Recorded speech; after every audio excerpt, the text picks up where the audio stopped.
Everyone believes he is nothing more than a weak village boy. Yet in truth, he becomes the greatest king the world has ever known. Long ago, a man named Grey rose from life as an orphan to become the conqueror of the entire planet. No one was able to oppose him, and anyone who attempted to do so was mercilessly erased from existence. Still, despite holding absolute power, he felt unfulfilled because he lived in complete solitude. Then, one day, he suddenly found himself sinking into a bottomless ocean, or a mysterious voice told him to seek the light in his next life. At that moment, the king understood that he had died. In the very next instant, he opened his eyes inside a dim room, with two unfamiliar figures standing over him. They called him Arthur and spoke to each other about how much their son resembled them. Although he had no idea who these people were or where he was, he soon realized that he had been reborn with his memories and awareness from his past life fully intact. The once great king, now reduced to an ordinary infant, finds his new existence as Arthur deeply humiliating. He cannot properly control his body, and being forced to act like a baby while his parents clean his diapers fills him with embarrassment. One day, Arthur witnesses his father using magic to strengthen his body, allowing him to plow the fields with a single punch, after which his mother heals him when he is injured.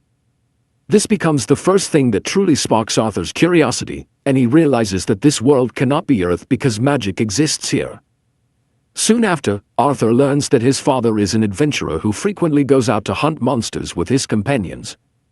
He deduces that since everyone in this world is permitted to carry weapons, it must be a dangerous place, and he decides that he needs to grow strong as quickly as possible to protect himself. Unfortunately, that goal is still far away, because for now he is only a baby who keeps falling asleep whenever his mother sings him a lullaby.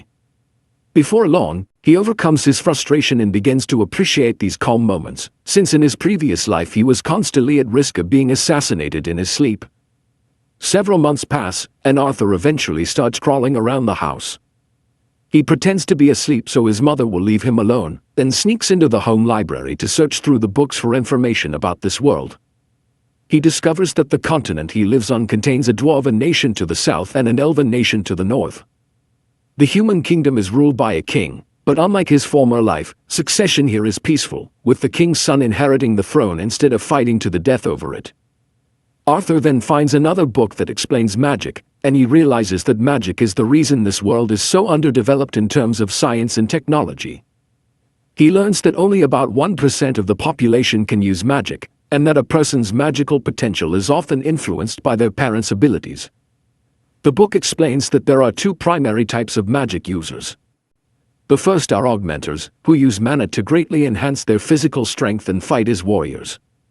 The second group consists of conjurers, who can project mana outside their bodies like wizards. Arthur understands that his father is an augmenter, but he suspects that his mother is not a typical conjurer because of her healing abilities. He decides to stop dwelling on that thought and continues reading about how to become a magic user.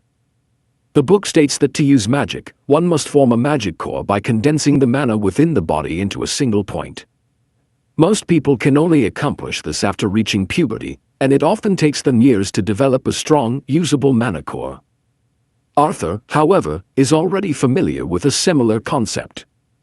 In his previous life, he was able to control an internal energy called Chi, and forming a Chi core inside his body was very similar to creating a mana core. With this knowledge, Arthur begins concentrating his mana within his body, hoping to take his first step toward gaining strength in this new world. Just as he is about to form his core, however, his mother discovers him and carries him back to his bed. 2 years pass in an instant, and one day, while Arthur's mother is busy writing a diary entry about him, he goes outside to learn swordsmanship from his father. As he swings a wooden stick like a sword, his mother comes out and becomes extremely angry with her husband for teaching their son how to fight when he has only just learned how to walk. This reaction is nothing new to Arthur, who has already realized that his mother is the true authority in their household. She also takes him to the nearby city from time to time, and Arthur always enjoys these trips because they allow him to learn more about the world. He shows interest in everything, from weapons to strange items unique to this land, but what fascinates him most is magic, and the city gives him the best opportunity to witness it firsthand. Aside from these outings, Arthur lives a quiet and peaceful life with his parents. Although he feels uncomfortable being trapped in the body of a child, he gradually grows fond of this calm existence. His parents take care of all his needs, reminding him of his childhood in the orphanage during his previous life, where he longed for a family but never had one. One day, Arthur sees his father practicing magic to strengthen his mana core. He is excited to observe and learn, but his father can only manage to lift a few stones off the ground using his mana. Arthur is unimpressed, thinking it would be faster to pick them up by hand. His mother then tells him that his father was not at his best and usually performs better from the second attempt onward. Encouraged, Arthur's father concentrates his energy again, this time trying to impress his wife, and unleashes a series of powerful attacks that cause the ground to tremble. Arthur is genuinely amazed by his father's abilities, and his mother confidently states that when he grows up, he will become a strong warrior as well. Arthur wants to try it himself immediately, but his mother decides it is time for him to take a nap and carries him away. As they pass by the library, Arthur begs his mother to let him read the books. She firmly refuses, but his innocent, pleading expression eventually softens her resolve. In the end, she leaves him alone with the books while she goes outside to join her husband. Arthur then focuses all the mana in his body, attempting once again to form his mana core, something he has been working toward for the past 2 years. He feels that he is on the brink of a breakthrough, and suddenly his mana core finally forms. Instantly, a massive explosion destroys the house, and Arthur's father is injured while trying to protect his wife. Both parents panic, fearing that their son has been harmed. When they rush inside, they are stunned to see Arthur floating in the air, surrounded by a golden glow. With a smug smile, Arthur announces that he can finally use magic. He descends to the ground and begins walking toward them when, suddenly, debris from the collapsing roof falls in his direction. He panics, thinking that his life is about to end. Both of his parents immediately rush forward to shield him from the falling rubble. Only then does Arthur realize that his parents feel a responsibility to protect him. When they begin to cry, however, he becomes confused. In his past life, he had never experienced anything like this, and the parents of other children only ever showed pride or disappointment, nothing more. As he wonders what this unfamiliar emotion is, Arthur begins crying as well, instinctively clinging to his mother. Several years pass after that, and Arthur is now a young boy who has begun learning combat skills from his father, Reynold. The two stand facing each other in the garden as his father offers him his prized gloves.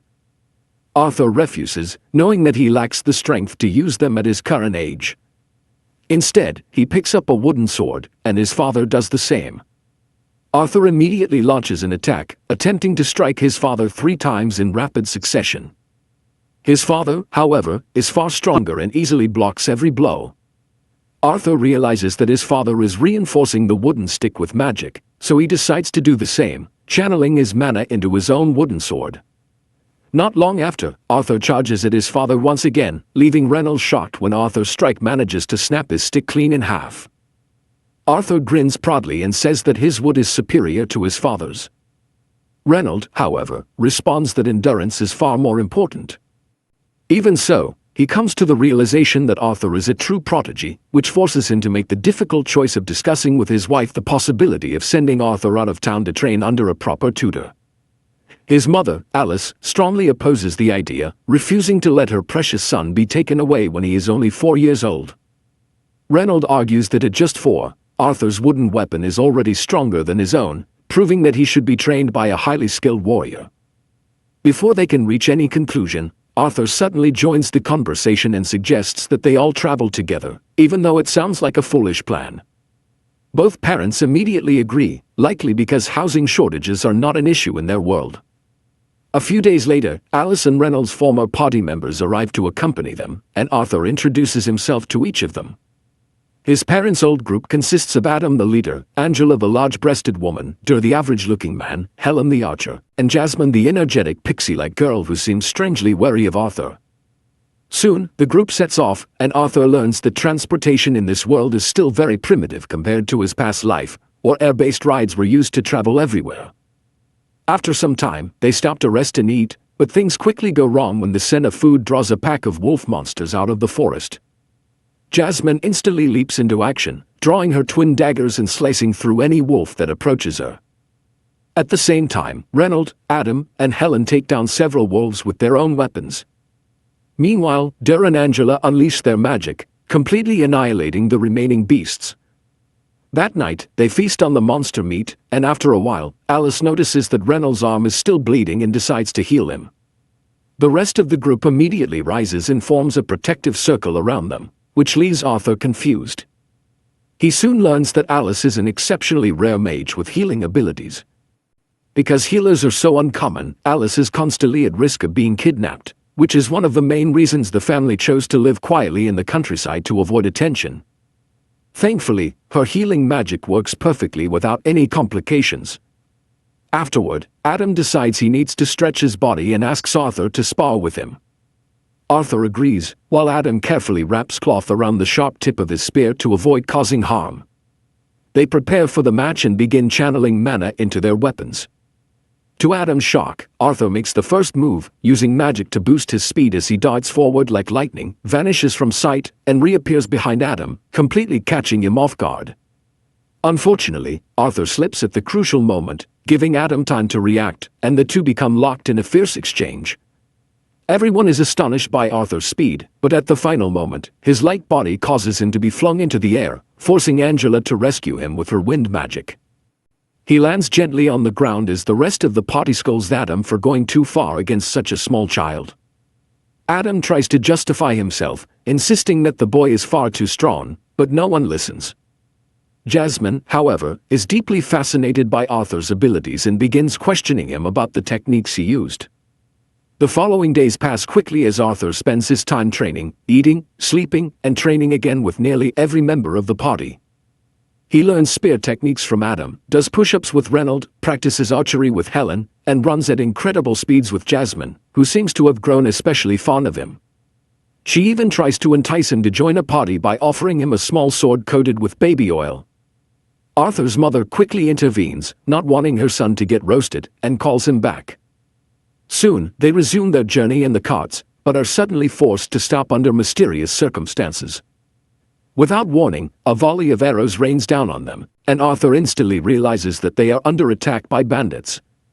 Dur and Adam jump in front of the carts while Angela uses her wind magic to blow away the incoming arrows. Arthur peeks outside and sees that they are completely surrounded by bandits on all sides. The ugly bandit leader orders his men not to harm Alice or Arthur, instructing them to kill everyone else since they can be sold for a high price.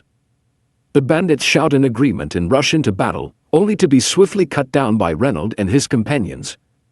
One by one, the party members eliminate the attackers, and Arthur knows that each of them is individually far stronger. The situation worsens, however, as the bandits attempt to overwhelm them through sheer numbers. The party begins to tire from the endless fighting, and the bandit leader engages Reynold in a one-on-one clash, slamming him into the cart where Arthur is hiding. The cart shatters as Alice rushes to help Reynold, but he warns her not to use her magic, knowing it would only worsen the situation. He rises and tells Arthur to take his mother somewhere safe while he deals with the bandit leader. Arthur protests, insisting that he is strong enough to fight, but his father yells at him to use that strength to protect his mother, reminding him that she is carrying a child. Arthur briefly wonders when that happened but decides to flee with Alice anyway. The bandit leader tries to pursue them, but Reynold attacks him again, forcing him to defend himself. Arthur continues running until his path is blocked by multiple enemies. Fortunately, the party members step in and efficiently eliminate the bandits in his way. Arthur thanks them and sprints forward at full speed, only to be suddenly ambushed by a mage who attacks with powerful wind magic. Arthur shoves his mother to safety and takes the full force of the attack himself, sending him flying into the air and over a cliff. Refusing to die alone, he throws his knife, tied to a rope, at the attacker, dragging him down as well. Dur and Angela immediately attempt to save Arthur with their magic as his mother screams his name in tears. During the fall, Arthur feels strangely calm, as though he has accomplished something meaningful. He wonders if this sensation is happiness, and tears fill his eyes when he realizes he was about to become a big brother only for that future to be taken from him. When Arthur opens his eyes after the fall, he discovers that he is still alive. As he looks around in confusion, the ground begins to shake as something enormous approaches. He struggles to stand and is horrified when he sees a terrifying demon who calls him by name. Though frightened, Arthur refuses to give up without a fight and lunges at the demon, only to be casually flicked aside. As he recovers, the demon tells him that he still has much to learn and reassures him that she is not an enemy. Arthur has no idea what is happening. Suddenly, the demon begins picking fruit for him, telling him that he must eat before she will answer any questions. With no other choice, Arthur eats the fruit and then asks if his parents are safe. She shows him a vision of the road where his parents and their allies fought, now littered with bandit corpses. The demon explains that everyone Arthur knows survived and continued their journey safely days ago. Overwhelmed with relief, Arthur bursts into tears. He asks for her name so he can properly thank her, and she introduces herself as Sylvia. Several days pass as Arthur remains in Sylvia's cave, surviving on fruit while his injuries heal. He wants to reunite with his parents immediately, but Sylvia explains that the surrounding forest is filled with dangerous monsters and criminals, making travel extremely risky. She offers another method to reunite him with his family, but it requires creating a hole in the fabric of space and time and takes a long time to prepare. Arthur accepts this and continues training while Sylvia works on the portal. He comes to understand that despite her demonic appearance, Sylvia is incredibly kind and deeply cares about him. One day, as Arthur practices controlling his mana core, Sylvia decides to teach him a technique unknown to humans. She gathers mana directly from the air and forms it into a sphere in her hand, leaving Arthur utterly astonished, as he has never witnessed anything like it before. Sylvia explains to Arthur that most humans believe they can either gather mana or use it, but not both at the same time, whereas many creatures in nature are capable of doing both simultaneously. She offers to teach him this technique, but before doing so, she wants to know what he intends to do once he becomes stronger after learning it. Arthur thinks carefully for a long time and then states that when he gains strength, he will kill anyone who tries to harm his people. Sylvia dislikes this answer and casually flicks him away. Arthur becomes angry, but Sylvia tells him that he has failed her test because she refuses to teach someone who possesses such twisted and violent inclinations. Arthur is confused by this reaction, since in his previous life he learned only one rule: people become strong in order to kill their enemies. However, when Sylvia asks him whether he actually enjoys constantly thinking about violence, Arthur is left speechless. Sylvia then explains that strength can be used in ways other than violence, and she does not want him to waste his life consumed by anger and bloodshed. Her words strike deeply, and Arthur feels as though Sylvia somehow knows everything about his past. She repeats her original question and asks again what he will do once he becomes stronger. This time, Arthur answers that he will protect the people he cares about. Satisfied with this response, Sylvia agrees and begins teaching Arthur how to use magic while directly drawing mana from his surroundings. Arthur learns the technique extremely quickly. Just as he excitedly runs towards Sylvia to show her that he has mastered it, she suddenly strikes him and sends him crashing into the side of the cave, burying him under rubble. Arthur is bewildered, but Sylvia speaks to him through telepathy and tells him to stay silent. Moments later, another demon similar to Sylvia appears and demands that she return with him. Sylvia refuses, prompting the demon to fire an energy blast at her. Arthur panics, but Sylvia calmly reassures him that she will be fine. She rises to fight once more, releasing her full power as her demon-like body shatters and transforms into that of a massive white dragon. She fires a devastating beam at the demon, who barely manages to block it. He warns her that using such overwhelming power will come at a terrible cost, but Sylvia responds that she has no regrets about her life. The demon somehow nullifies her attack and retaliates by bombarding her with dark energy spheres, some of which strike the cave itself. Sylvia becomes distracted as she checks to ensure Arthur is safe, and the demon seizes the opportunity to knock her unconscious with a powerful blow. Realizing that Arthur will be in danger if the fight continues, Sylvia decides to risk everything so that he can escape. She uses all her remaining power to stop time and calls Arthur outside, telling him that he must go home now. She opens a rift in space and time, explaining that it will not take him directly to his family, but he is now strong enough to survive on his own while searching for them. Arthur understands that Sylvia is sacrificing herself for his sake, and his heart shatters at the realization. Still, she makes him promise to use his power to protect the people he loves. Before sending him away, Sylvia gives him farewell gifts, a crystal egg and a feather, asking him to take good care of them. She then kisses Arthur, and golden markings suddenly appear on both of his arms. Sylvia tells him that he will understand their meaning and purpose when the time is right, but for now, this is goodbye. She admits that she never truly needed all that time to prepare a portal to send him home and deliberately delayed it because she cherished the few days she spent with him. Arthur begins to cry upon hearing this and realizes that, despite his promise, he is still not strong enough to protect her. Sylvia tells him that their promise does not apply in this situation and urges him to hurry. Arthur tells her that he does not care whether she is a dragon or a demon, because she is family to him, and family is never abandoned. Sylvia replies that he already has a mother, so Arthur decides to call her his grandmother instead. Hearing this, the dragon begins to cry. She gently nudges Arthur into the portal, and he takes the egg and feather with him. Just as he turns back to say one last goodbye, he feels himself being pulled away. After Arthur disappears, Sylvia releases her power and restores time within the cave. She is immediately struck by the demon's attack and collapses to the ground. Confident of his victory, the demon approaches her, but Sylvia surprises him by unleashing all of her remaining power at point-blank range. Meanwhile, Arthur travels through the portal and hears Sylvia's voice once more. She tells him that it is okay to feel sad, but he must work hard to transform that sadness into happiness someday. Arthur says that he cannot do it, but Sylvia insists that he can, because he was once the strongest king in history. Arthur is shocked that she knows about his previous life and wants to ask whether she was the one who brought him to this world. Before he can ask, however, he exits the portal. After finishing his tears for Sylvia, Arthur stands up and places the crystal egg into his pouch. Looking around, he realizes that he is now in a dense forest filled with danger. Suddenly, he hears a girl screaming in the distance and leaps through the trees toward the sound. He soon discovers a group of bandits kidnapping an elf girl, talking about how much money they can earn by selling her on Epstein Island. This reminds Arthur of when his own group was attacked by bandits who intended to do the same to him. He becomes furious at the sight, but remembering his promise to Sylvia, he refuses to let his anger control him. Instead, he decides to follow the bandits, knowing they will likely lead him to the nearest human settlement. That evening, when the bandits stop to rest, they begin discussing how they will have fun with the girl before selling her. This is where Arthur draws the line. He begins gathering mana to deal with these predators and notices that they are controlling wild monsters using magical colors. He throws nuts at the beasts, causing them to become alert and howl loudly.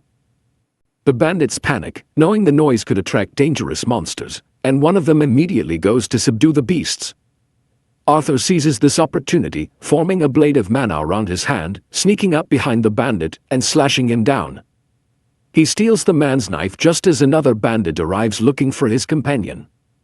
Arthur kills him before he can make a sound, but he quickly realizes that his body lacks the stamina to keep moving at this pace.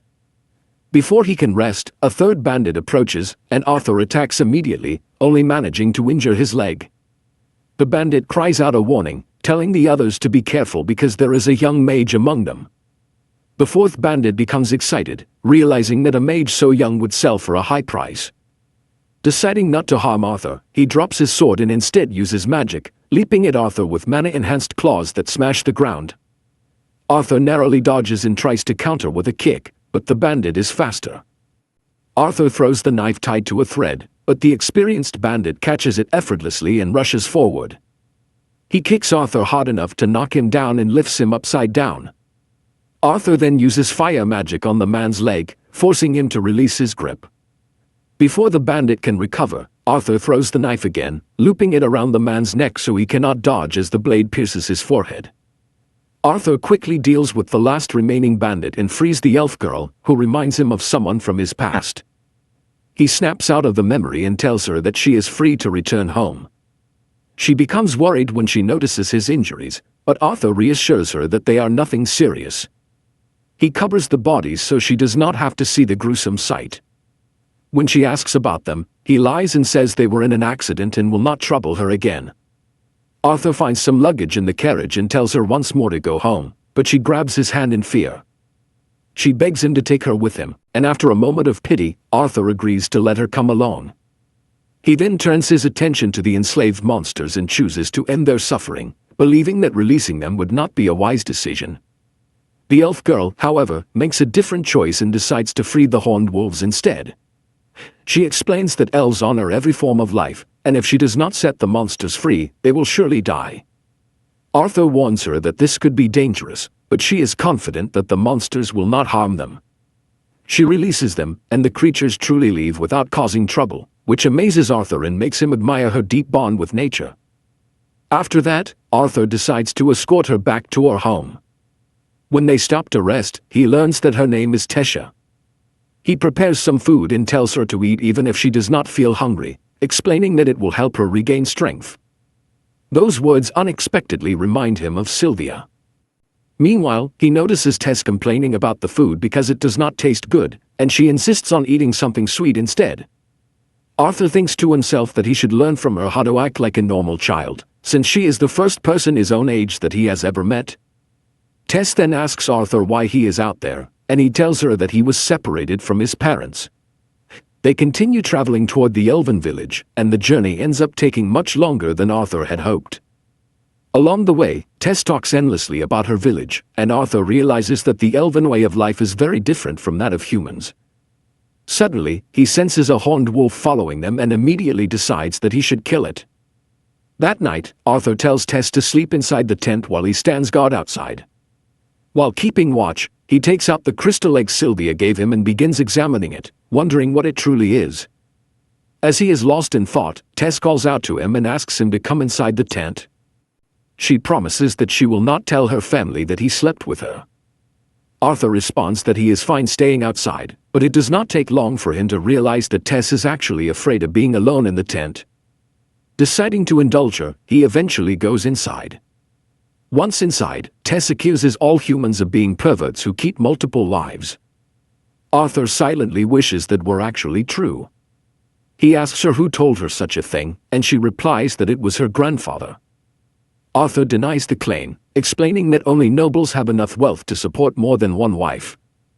However, Tess falls asleep before he can even finish his explanation. The next day, they continue their journey, and Tess begins to grow more and more comfortable around Arthur.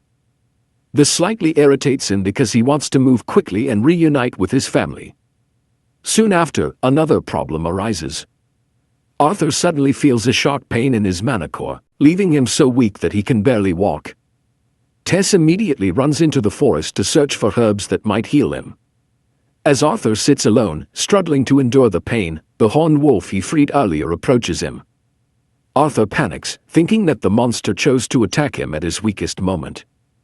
At that exact moment, Tess returns with what she found. Arthur warns her to stay back because he believes the monster is about to attack.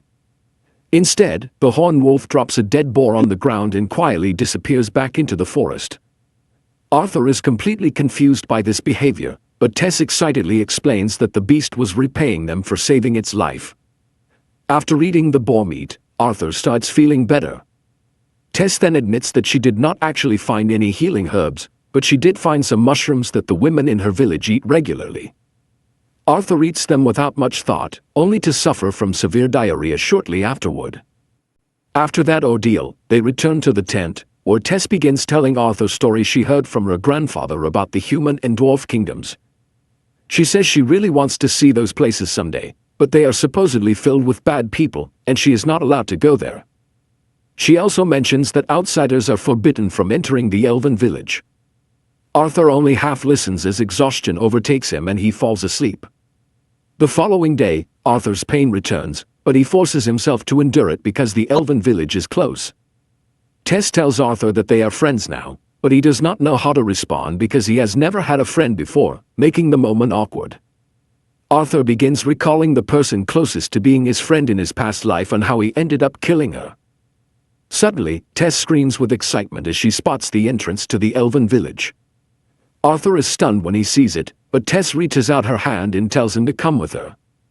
He takes her hand, and they enter the village together.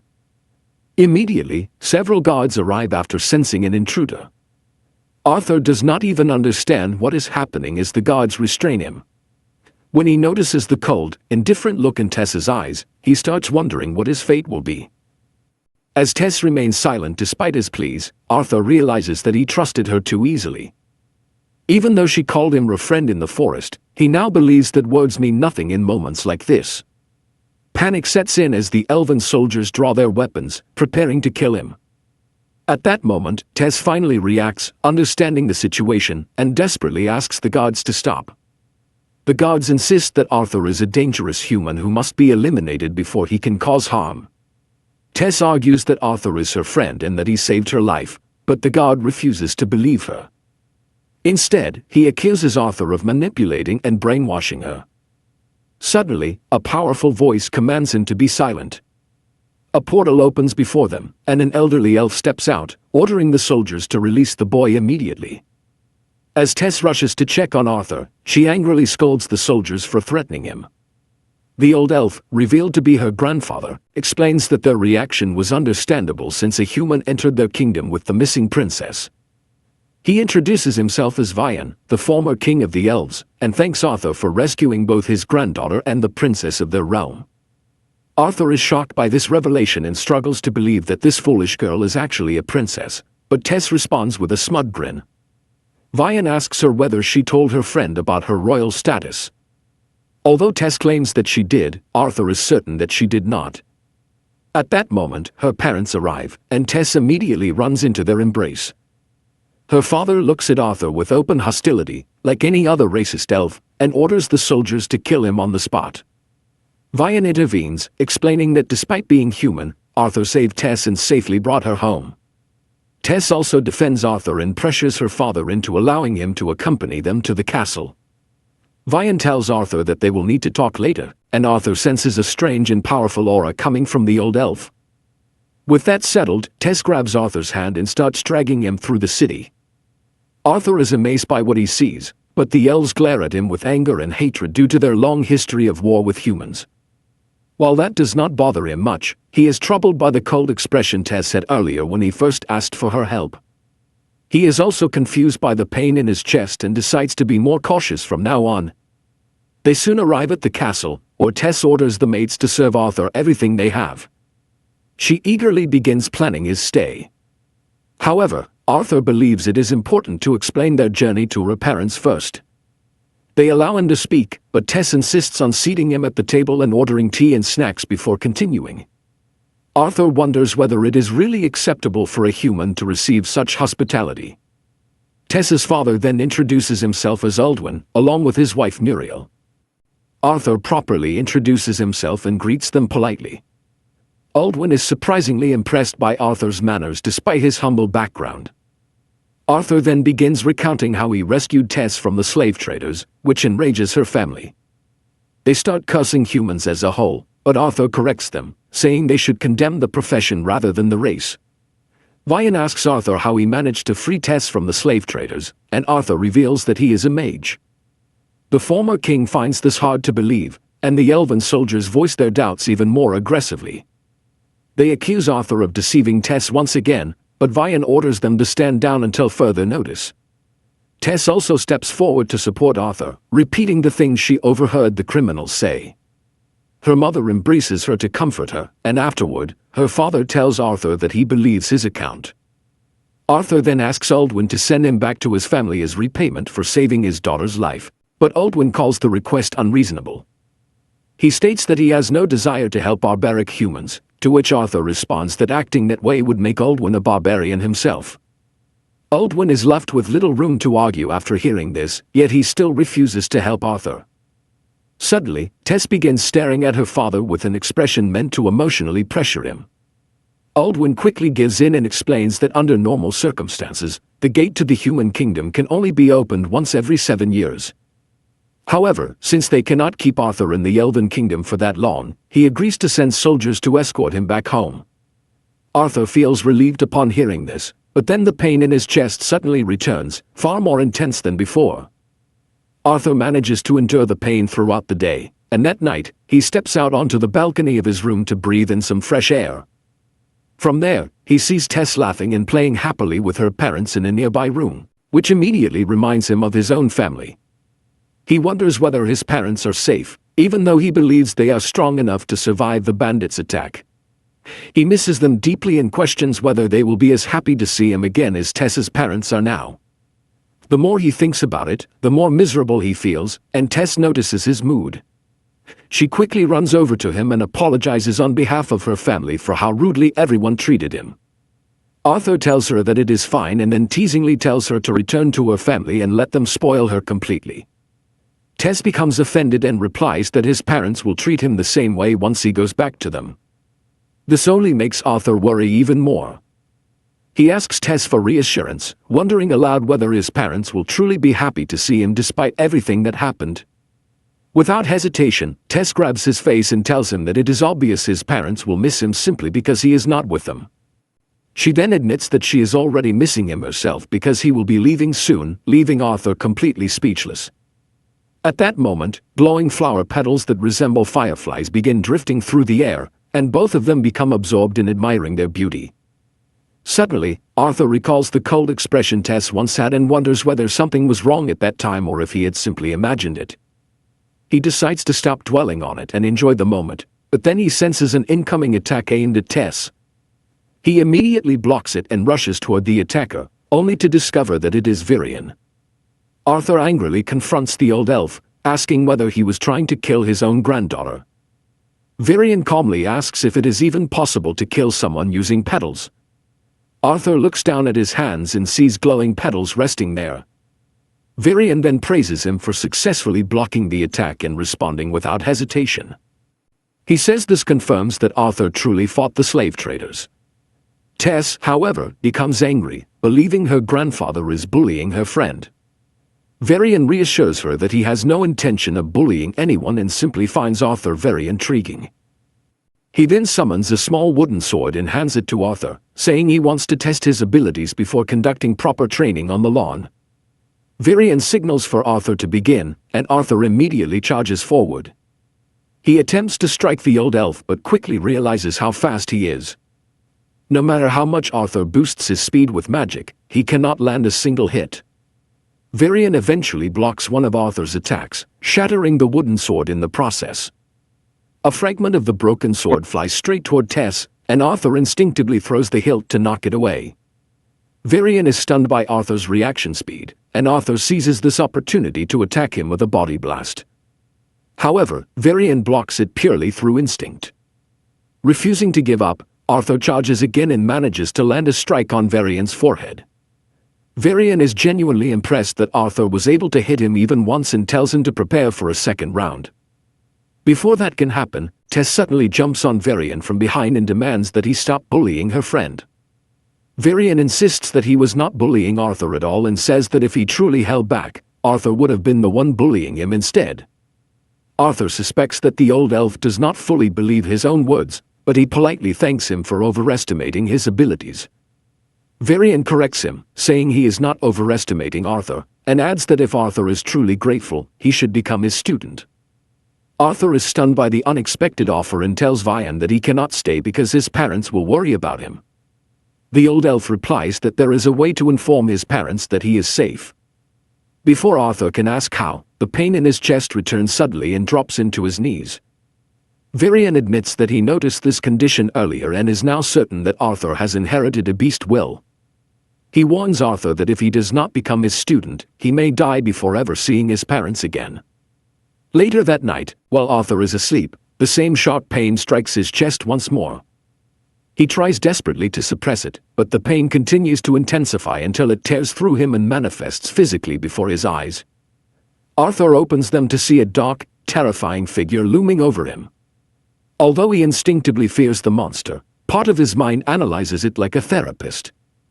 He wonders whether the creature represents his anxiety or the heavy responsibilities he carries. As the monster moves closer, Arthur screams. Suddenly, he hears Tess calling out for him to wake up. Arthur jolts awake from the nightmare to find Tess sitting on top of him, cheerfully greeting him good morning. He complains that he does not want to see her annoying face first thing in the morning and tells her to leave him alone, saying he could not sleep properly because of the monster in his dreams. When he tries to fall back asleep, Tess becomes angry, believing that he was calling her a monster. She tells him to get up because her grandfather is waiting for him. She pulls him out of bed, leaving Arthur no choice but to prepare himself. Tess then asks if he is really going to stay with her, and Arthur answers that he is still unsure. He explains that Vian has something to show him that might change his mind, and he wants to decide after seeing it. Soon afterward, Arthur and Tess head outside, where King Aldwin is arguing with Varian, insisting that a human cannot be allowed to remain in the Elven Kingdom. Varian ignores his objections, climbs into his carriage, and states that he likes Arthur and that the matter is settled. Tess jumps in as well, repeating her usual dramatic speech about Arthur saving her life, but her father snaps at her, telling her to be quiet because it is no longer about her. Varian then tells Aldwin to be quiet as well and invites the children into his carriage. Together, they ride off to visit one of Varian's friends. Inside the carriage, Varian and Tess begin meditating, while Arthur quickly becomes bored. He asks Varian how long the trip will take. At that moment, Tess suddenly falls asleep against Arthur's shoulder. Varian explains that she woke up early because she was excited to come alone. He adds that since Tess is the only heir to the royal throne, she has never had real friends. She struggles to trust others and hides her emotions from most people, but she feels genuinely comfortable around Arthur. Varian thanks Arthur for this, saying that Tess smiles freely when she is with him. Arthur is impressed by Varian's humility, especially his willingness to thank a child, and this reassures him that he can trust the old elf. Eventually, the carriage stops in front of a house isolated from society. Arthur becomes curious about the person who could make even a former king travel such a distance. Varian walks up to the door and kicks it, shouting for his friend to come out. He leans closer to listen, but the door suddenly opens right into his face, and his friend scolds him for yelling. Varian introduces her as Rainia, an old friend and a sorcerer with rare abilities. He explains that she can help Arthur using her powers. Rainia invites everyone inside so they can begin immediately. Her house is filled with books, and Arthur cannot help but wonder how someone so bookish could possibly help him. Arthur explains that Grandpa Vian told him she possesses a spell capable of helping him contact his parents, which makes Rainia laugh as she tells Vian that he is being far too gentle with the boy. She then explains to Arthur that she is a deer-type being, meaning she has the ability to see both the past and the future. Activating her powers, she discovers that Arthur is extremely unusual, to the point that she cannot clearly perceive his true past. Even so, she understands that he is not here because of destiny or prophecy, but simply because he wants to see his parents again and reassure them that he is safe. Arthur confirms this, and Rainia instructs him to imagine his parents as vividly as possible while leaning over a bucket filled with water. Arthur concentrates intensely, using every bit of focus he has to picture his parents standing before him. At the same time, his parents are eating lunch in their new home in the city. Alice prepares stew and serves it to Reynold, mentioning how Arthur used to love that dish as well. Her mood suddenly turns somber and nostalgic, as she remembers that it is Arthur's birthday and he is no longer with them. She recalls how utterly devastated she was on the day Arthur leapt off the cliff, while Reynold remembers drowning himself in alcohol after losing his son, believing it was entirely his fault. Fortunately, his companions were there to help pull him out of that dark state. Eventually, they reached the city, and their former party members said their goodbyes before returning to their own paths. Reynold later became a soldier to earn money, and with time, he bought a house in the city. Now, he and Alice are trying to live normal lives, even though they deeply miss Arthur. Whenever they think of him, their emotions overwhelm them. Suddenly, they hear Arthur's voice calling out to them. Both of them jump up in shock, and Arthur quickly tells them that they are not hallucinating from magical mushrooms in the stew and that he is truly speaking to them. He explains that he is alive and unharmed and is currently staying in the Elven Kingdom. Arthur tells them that he is using a special magical spell to communicate and that although he desperately wants to return home, he is unable to do so at the moment.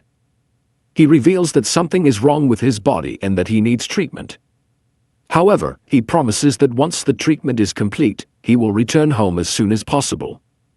His parents break into tears upon learning that he is alive, and Arthur tells them to take care of themselves until the next time they can speak.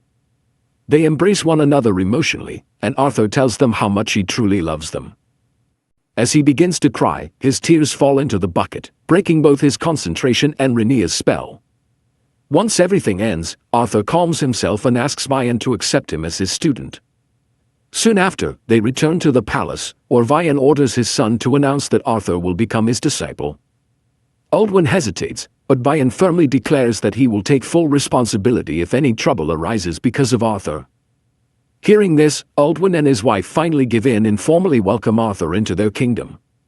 They also apologize for not treating him properly earlier, and Arthur realizes that even the Elven King cannot truly stand up to his own father. This realization makes him feel relieved, and he shakes Aldwin's hand, accepting the welcome. Suddenly, Tess interrupts, telling her father that if Arthur is truly a guest, then he should be allowed to play outside with her because she wants to show him around the city. Unable to refuse her, Tess soon drags Arthur through the marketplace, enthusiastically explaining the different kinds of food being sold. Arthur accidentally bumps into a blonde elf boy and immediately apologizes, but the racist elf insults him, calling him filthy and claiming he has been contaminated by human germs. The boy begins making a dramatic scene, saying that even if Vian accepted Arthur, he will always remain an outsider. Arthur does not understand what the boy's problem is, and soon other children join in, telling him to return to the human kingdom. Tess tells Arthur to ignore the racists, but Arthur begins feeling slightly mischievous. The blonde boy, Faye, gives Arthur the perfect opportunity to get back at him by flaunting his noble status and asking Tess to allow him to escort her instead of a human. Although Tess immediately refuses, Arthur pretends to recognize Faye and acknowledges his importance, deliberately mispronouncing his name while acting overly polite and sarcastic, which infuriates him. Faye refuses to let the insult pass and throws his handkerchief onto the ground, formally challenging Arthur to a duel. Tess tries to intervene, warning Faye that even nobles will not be spared if they cause trouble with her grandfather's student. Faye responds that his father taught him never to let insults go unanswered and taunts Arthur, asking if he plans to flee like a coward, reminding him that his actions reflect on his teacher's honor. Arthur is surprised to see that duels are apparently common in Elven society, as no one steps in to stop them. Accepting the challenge, Arthur agrees to the duel, and Tess becomes the referee. The moment she signals the start, Faye charges at Arthur, who responds by punching him once. Faye is knocked unconscious immediately, leaving Arthur disappointed because he expected more after all the trash talk. Tess comments that the outcome was inevitable and quickly grabs Arthur's hand, dragging him away to avoid causing a scene. They snack in the marketplace, visit the library and several shops, and later return to the palace to relax. Tess asks Arthur whether he is excited about his training, but he initially seems uninterested. Vian had previously warned him that the training would be extremely difficult, though enduring it would bring great results. Despite this, Arthur had agreed, and now he finally shows some excitement, telling Tess that he is genuinely motivated and determined to take control of his own future. Tess responds that she will also work hard, and when Arthur asks why, she says it is simply so she can compete with him. The following day, Arthur's training under Varian officially begins, and 3 years pass in the blink of an eye. Tess and Arthur's relationship remains unchanged, and she still wakes him up every morning, except now she uses mana on his feet, causing him to scream in pain as he wakes. They head outside and see the king and queen departing for a meeting. While Arthur wonders where they are going, Tess suddenly holds a burger in front of him, insisting he eat the delicious food made by a 10 out of 10 baddie. Arthur happily accepts but teases her by asking who the so-called baddie is, which offends her. She attacks him, and Arthur dodges her blows all the way to the training ground, or Vian is waiting.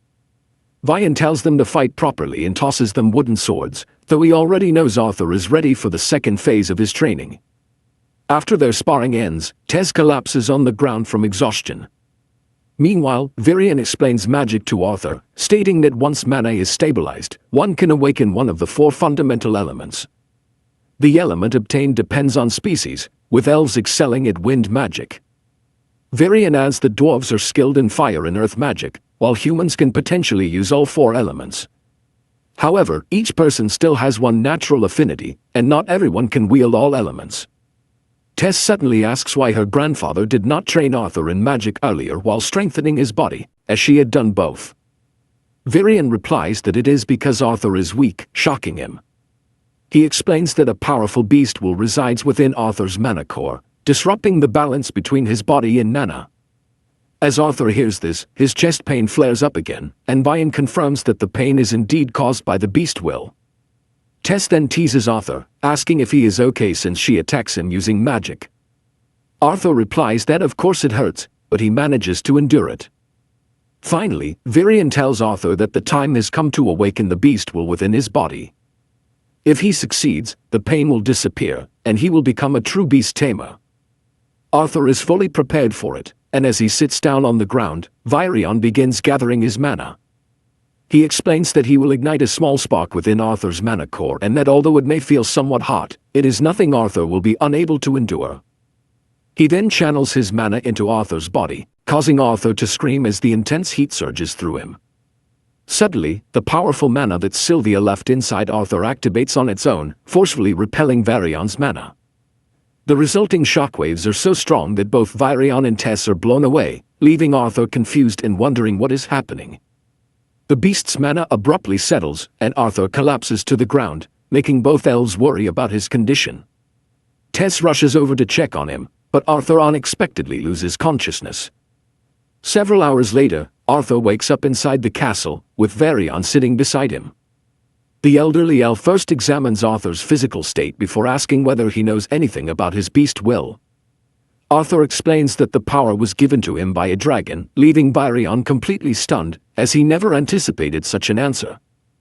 Varian then instructs Arthur to keep this information secret from everyone, warning him that possessing a dragon's will could draw dangerous attention. Arthur thanks him, but Varian then delivers shocking news. He reveals that Arthur will be returning home in 4 months, causing Arthur to spring up in bed. Arthur protests, saying that he was supposed to remain there for another 2 years until the portal to the human kingdom opened. However, Varian explains that a cultural exchange event is being arranged for the youth of the 3 kingdoms, which is why the portal will open early. Arthur feels saddened by this news because he has grown deeply attached to this place. Varian pats his head and tells him to rest, warning that his training will become far more intense starting tomorrow.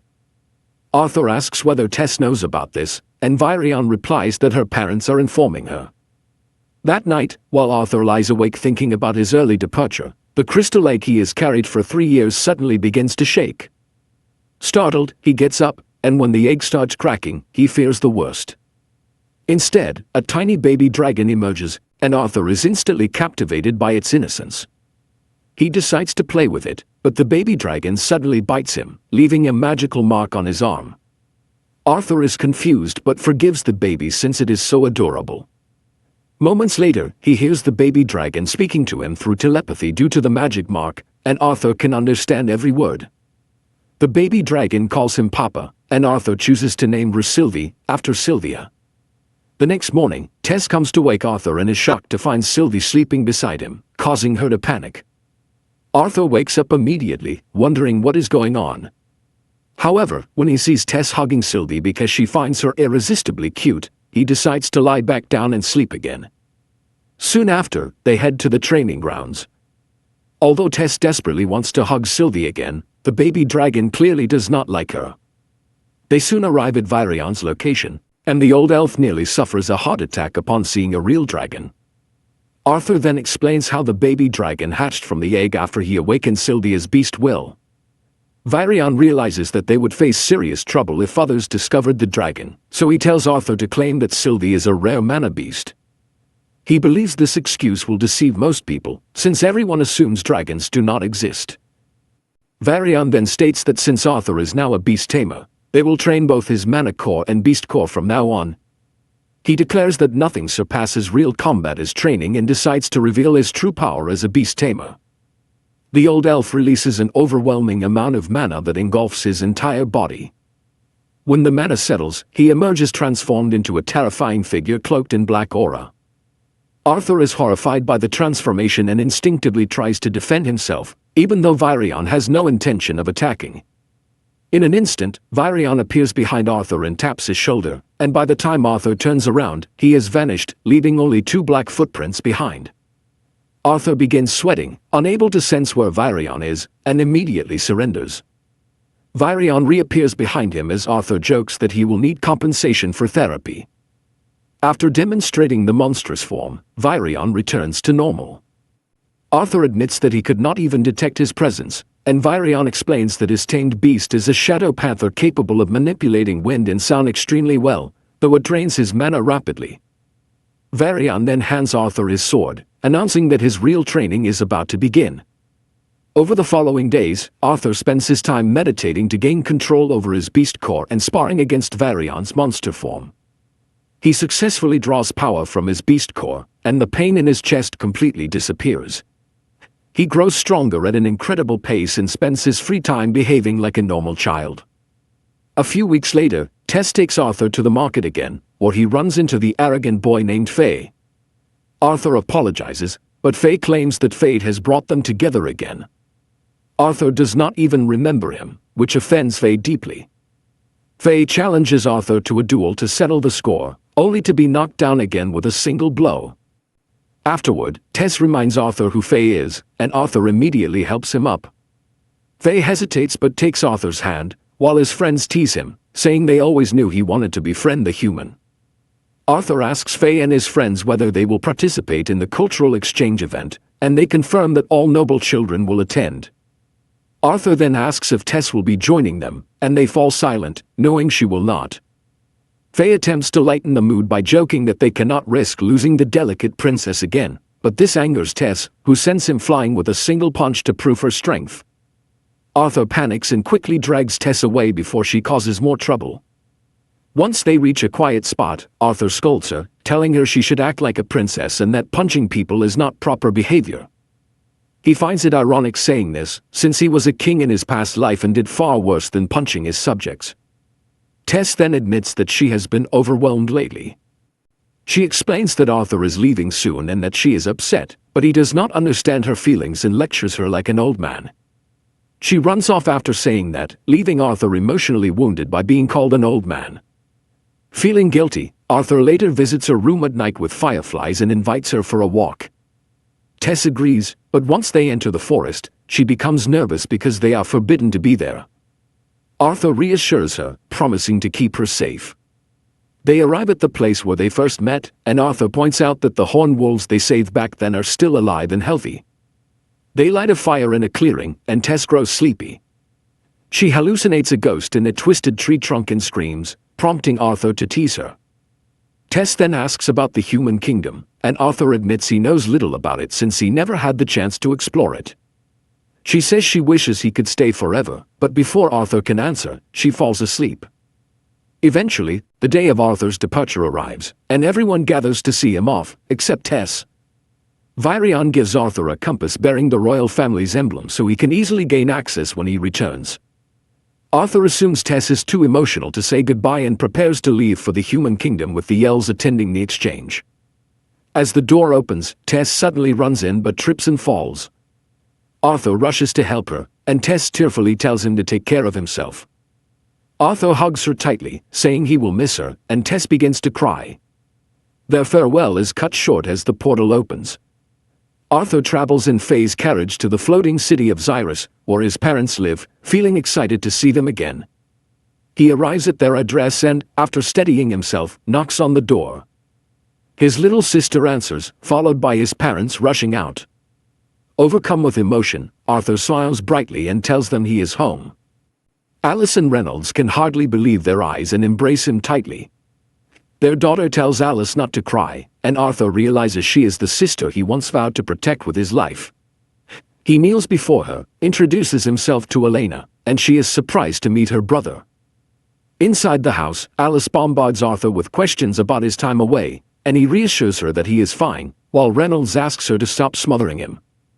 Eleanor feels jealous of the attention Arthur receives, but Alice tells her to befriend him, explaining he is the brother they always spoke about. Arthur says he had been eager to meet her, and then the baby dragon Sylvie jumps into her arms. After everyone calms down, Arthur recounts everything that happened after he was separated from them, leaving out details about Sylvia because he is unsure how they would react, joking that he survived thanks to plot armor. He explains how he rescued Tess and stayed in the Elven Kingdom for years, training and receiving treatment. He conceals the truth about Sylvia and his beast core, claiming Sylvie is a mana beast he adopted after finding her mother too weak to survive. His parents believe him and are simply grateful he lived. Reynolds then asks about Arthur's mana stage, but Alice scolds him for bringing that up so soon. Arthur asks about his father's job, and Reynolds probably explains that he is a security instructor at a renowned auction house. He reveals his mana reached dark orange 2 years ago. Arthur is impressed, noting his father's hard work, while realizing he himself is at the light red stage, just one level below. Reynolds is flustered and challenges Arthur to spar. As Alice protests, several people suddenly enter the house. A man named Vincent asks if Arthur is truly alive, and Arthur wonders about him. Reynolds explains that Vincent owns the auction house and the house they live in. Arthur greets Vincent and his wife and befriends their daughter Lilia thanks to Sylvie's charm. Reynolds invites Vincent to watch the sparring match in the garden. Vincent is shocked by Arthur's mana stage, but Alice insists her son is a fast learner and has no reason to lie. Even so, Vincent struggles to believe it, since even elite students reach the light red stage at 13, while Arthur is only 8. Meanwhile, Arthur and Reynolds finish their warm-up and rush straight at each other. Arthur deflects Reynolds' attacks before launching a counter-strike of his own. Reynolds blocks it effortlessly and tells Arthur that he still needs more training. However, Arthur then catches him off guard by demonstrating what he learned from Varian. He manages to force Reynolds backward, impressing him, but Reynolds warns that Arthur will not get another opportunity to land a hit because he is about to become serious. Reynolds gathers his mana around his fist, igniting it into flames, which surprises Arthur. He understands that in this world, every mana user is born with a specific elemental affinity. For conjurers, identifying and using that element is relatively simple. For augmenters like Reynolds, however, reaching that level requires extensive practice and deep understanding. Reynolds suddenly coats his entire body in fiery mana and charges at Arthur, who can do nothing but defend himself.